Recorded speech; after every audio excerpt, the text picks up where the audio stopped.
So there's a huge campaign you've been waiting to play for months now. The setting is everything you've wanted. A high concept setting with raging politics, tension between royals, an interesting academia dynamic, and wondrous creatures populating the area. But the worst possible thing that could have happened has happened. You've been positioned in the most terrifying seat at the table, the Game Master's seat. Your party has asked you to run this campaign, meaning you have to puppeteer the enemies, craft a story, and send these players on an enjoyable experience in your beautiful world. But how do you even do that? How do you guide them through this world and keep track of all the various features, keep it fun and engaging for everybody even? Well, like this. In mini tabletop games, one player out of the mini will be in a special position known as the Game Master. This type of seat has many names such as Dungeon Master or Storyteller, but it serves the same objective. The Game Master's job is to control all non-played characters, including monsters, merchants, quest givers, anything that isn't a player that has to interact in some way. In addition to that, they write the story and tell the tale that the players follow. They become the backboard that the players bounce off of, the weight to the players' decisions. Suffice to say, the Game Master's crown rests heavy on the brow. It's a lot to keep track of, and it can be a lot of pressure. However, there's lots of ways to make the experience easier, more comprehensive, and more fun for the Game Master themselves. And in this video, we'll be going over just how to do that. If you want my personal standing on the subject, I am a personal forever GM amongst my tablemates, recently relieved from duty, and a tabletop RPG developer. Later down the line in this video, I'll go more into detail about these tips and how they affect Utopia specifically. However, the first portion of this video, I'll be considering it system agnostic. That means that whether you play Dungeons & Dragons, Pathfinder, Mutants and Masterminds, or Utopia, these tips will hold true. So let's make you the best dang Game Master you can be. When it comes to being a GM in any setting or system, it's really important to understand what rule set you're working with. Obviously, virtually any system that you play will have its own base set of rules. However, it's likely that you'll also have your own rules to introduce, specific to your setting or your players or your campaign. Even if they're your own, know your rules. That may sound a bit silly, but I'll explain what I mean by that. I'll use a very large mechanic as an example, dying. When it comes to the death of a player, there's a lot of ways that you may choose to go about allowing that player to continue their experience in the game. Assuming that they're still playing, they may be forced to make a new character. The other players may gain a side quest to resurrect them. Perhaps resurrection or new characters offer a level of deficit permanently. As an example, let's say players utilize a second chance mechanic. Essentially, when a player drops to 0 hit points, they have 1 minute for a teammate to set them steady, giving them ample time to seek medical attention as long as they don't receive further damage. If that's the mechanic you're running with, keep running with it. Remember that you used it, and if you plan on changing it, have a reason why. Mechanical consistency is so important when making a world feel immersive and real. If something is going to change, you should have a reason why it changed. If fall damage deals 1d6 per 10 feet, but you really don't want this accidental fall to kill a player, have a reason why falling does not deal 1d6 damage per 10 feet in this specific instance. Mercy can be very unsatisfying. There's nothing more unnerving than, "You should have died, but go to 1 HP instead." I know everybody has their own opinion on this, but at that point, just kill me. I don't want to get mercied because I was in a kind of awkward situation and I died. Awkward or not, knives hurt and my body is squishy. But the best cure is prevention, so let's talk about prep time. This may sound silly, but coming prepared will really mean the difference between a wonderful session and a giant pile of notes that will likely make no sense by the end of the night. I'm not saying that you need to have every potential footstep down on paper before the session starts. In fact, over-preparation can be quite the detriment. Instead, have a list of possibilities, like building blocks you can place wherever you need them.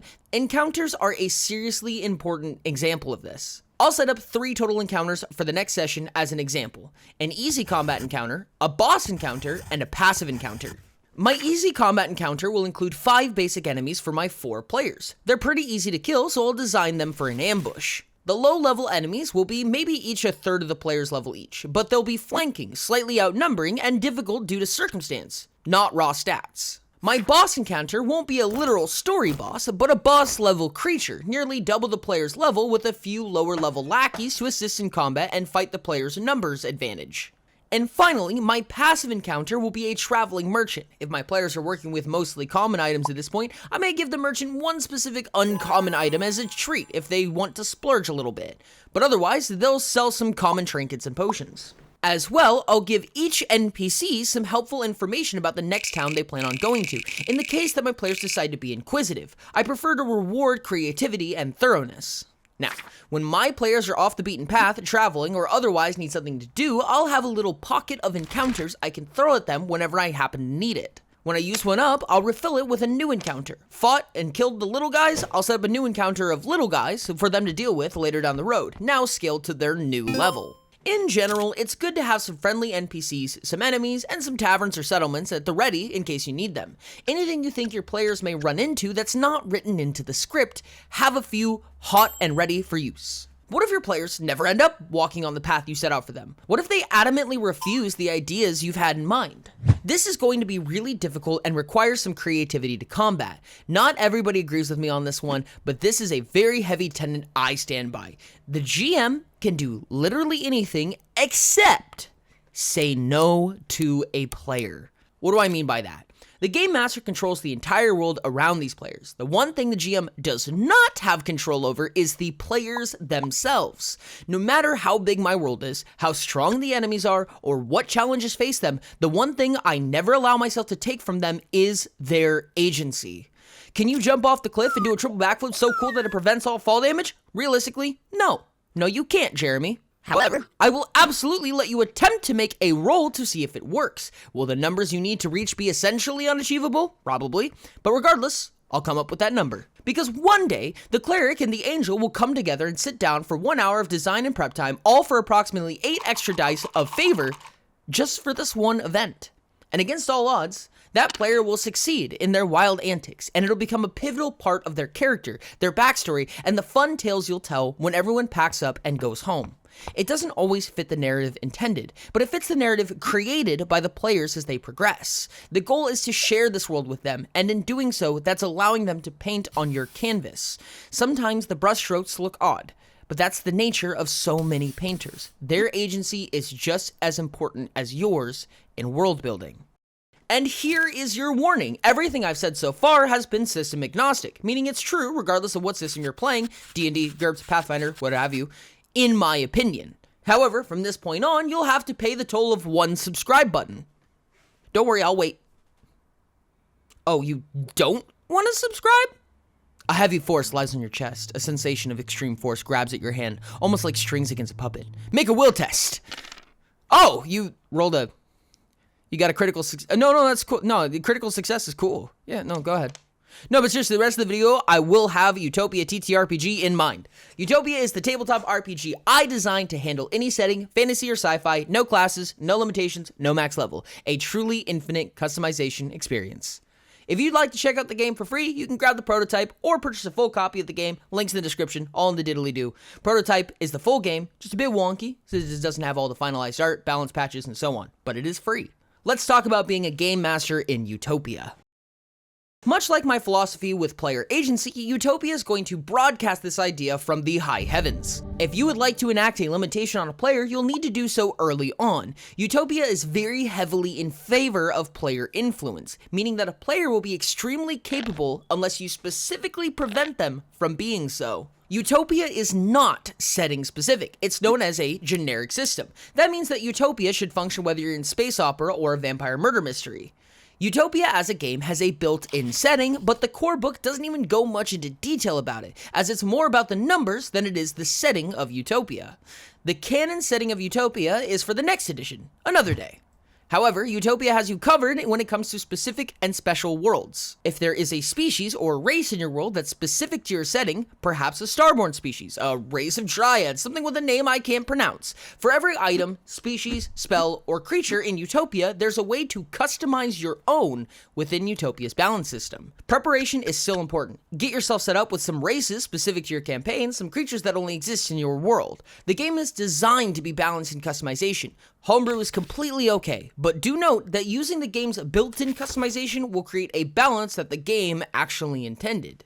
At the end of the day, much like it is your campaign, it's your choice as to what to keep and what to throw away and what to tweak and shift. If it's your first time ever GMing, I highly advise straying away from the custom stuff or introducing yourself one at a time. Instead of adding a ton of new stuff, remove existing things that you feel like don't make sense. No elves in your world? Tell your players, no elves for you. No robots in your world? Sorry guys, no automatons. But if your world has a plethora of special plant creatures and funny rock creatures, maybe just offer one or two to begin with until you know the system a bit better. In fact, I have a really important trick to keep in mind, beginner or experienced GM. In Utopia, there's 3 big styles that are considered in its design and its intended play. It's absolutely possible to exit this realm with the existing mechanics, but just so you know where the development went in mind. Combat, utility, and social play. Combat is probably the most well-known mechanic amongst average TTRPG players, especially due to D&D's influence on the gaming world. D&D started as a war game and truly has been that at heart. Similar to some extent, but treated with much respect in Utopia, utility and puzzle play is extremely powerful, both in and out of combat. In Utopia, there's custom magics and custom artifice, and those things are very mentally intensive. This is something that can enrich a single player's experience, but can also become a silver bullet to many problems. I personally advise asking your players what your players' plans are, what they're making, what they need to craft their perfect items and spells. The third style is social play. The core guide doesn't enforce this as hard as the expansions will, and that's because it's a huge breakaway from a lot of mainstream tabletops. Naturally, there's politics and beliefs and desires flowing throughout the world. Even if it doesn't help lift a blade or turn into valuable items, social players will run this world if you let them loose on it. It's not always the most obvious, and in my opinion, is extremely important to give those players time to shine. If somebody has taken a ton of talents from the influence tree, give them an audience with high-ranking officials, let them shove their way through political ladders, make contacts with the city, and flex their social powers. Even though the mechanics aren't as obvious, this is a very large portion of Utopia's design and intention, now and even more in the future. You don't have to work within any specific boundaries when playing Utopia. However, this rule of threes is sometimes what Utopia has as its core philosophy.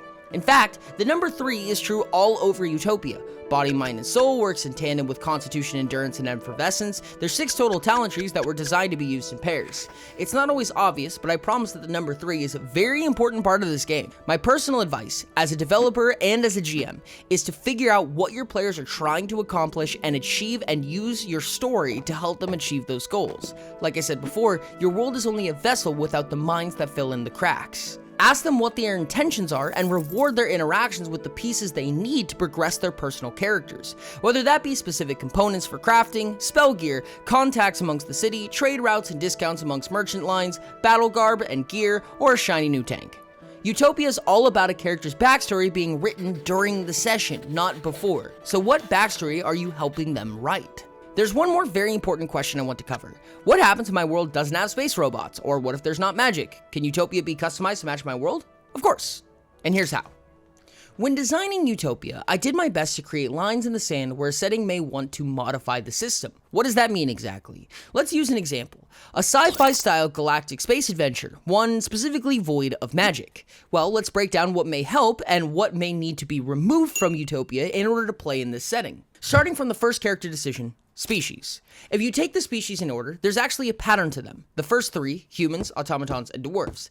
These are what I called continuous species, meaning they're pretty agnostic when it comes to settings. Humans are humans, and they're pretty self-explanatory. Automatons are not just robots. They represent any artificial life. The undead, golems, robots, androids, whatever non-organic life makes sense for your campaign. If none exists, boom, automatons are gone. Dwarves come in a new age form and an old age form. Copper dwarves are tinkers and artificers, better for sci-fi and steampunk. Don't have that? Boom, gone. Iron dwarves are magic users, designed for old age style high fantasy settings. No magic? Boom, disappeared. The next 2 species in the entirely what I call New Age, cyborgs and oxdai. Cyborgs are half humanoid, half artificial, and oxdai represent an alien species in Utopia. They can both be used and textured for high fantasy, since cyborgs can be magically augmented instead of technologically, and oxdai are still plant-based treant-esque folk. But no sci-fi elements? Feel free to pop them off the list. Elves and Cambions are our old age species, intended for high fantasy settings. Again, they can absolutely fit in a sci-fi environment, but if not, off the roster, easy peasy. What about talent trees? There's literally an entire talent tree dedicated to magic. Exactly. Tear that page out of the book and you're good to go. Is crafting and design a commodity in your world, meaning being able to craft rare items is going to be too powerful? Innovation tree? Gone. These trees are separated in a way that you can pull 1 or 2 or 3 of them out as you see necessary. If you want grittier campaigns, limit what tier of talents players can take behind a story-driven wall. There's a lot of ways that you can abuse Utopia's organizational philosophy to create your own perfect system. As you flip through the book, you'll see that specialist talents, even custom spells and items, have further customizations that you can enforce as you wish. Utopia truly is your bag of oysters, whatever that means. What does that mean? Bag of oysters. Design the game to be whatever you need. Prepare your system just as much as you prepare your world, and be ready for your players to truly throw a curveball at you. They will. They will. Tabletop RPGs are some of the most fluid experiences possible in gaming, a truly infinite world of possibilities, and the GM is the pivot point of that experience. Being a GM is not easy, but goodness, is it so insanely rewarding to craft a world that everybody remembers and loves, just the way you designed it. It's important to stay consistent and understanding of your rule set, whether that be the one that's set in front of you or the one that you created. And within those rules, no saying no. Your players have agency for a reason. Instead, combat possibility with preparation. If you're playing Utopia TTRPG, craft and design the game system to whatever you need. Pop species out that don't make sense in your world and design a handful of custom species using the game's built-in system to match the races that do exist in your world. And of course, if you're interested in playing Utopia for yourself, you can do so for free via the prototype copy. Or if you want the full version with all of its patches, balances, and pretty art, you can purchase it in the Mirror store. Both the links are in the description and the clickability and convenience. So much love to my amazing patrons that keep this hypothetical, fantastical ship afloat, including the 3 new Daemon tiers, Tranquilotl, Taigai, and the Catsis. You guys are insane and absolutely amazing. Oh, this little button right here? No, don't worry about that. That's just a video that you'll absolutely love. I mean, maybe even the best video you'll ever witness. No, you don't need to click it. Don't worry about clicking it. It's not really worth it, honestly. No, just ignore it. And of course, thanks.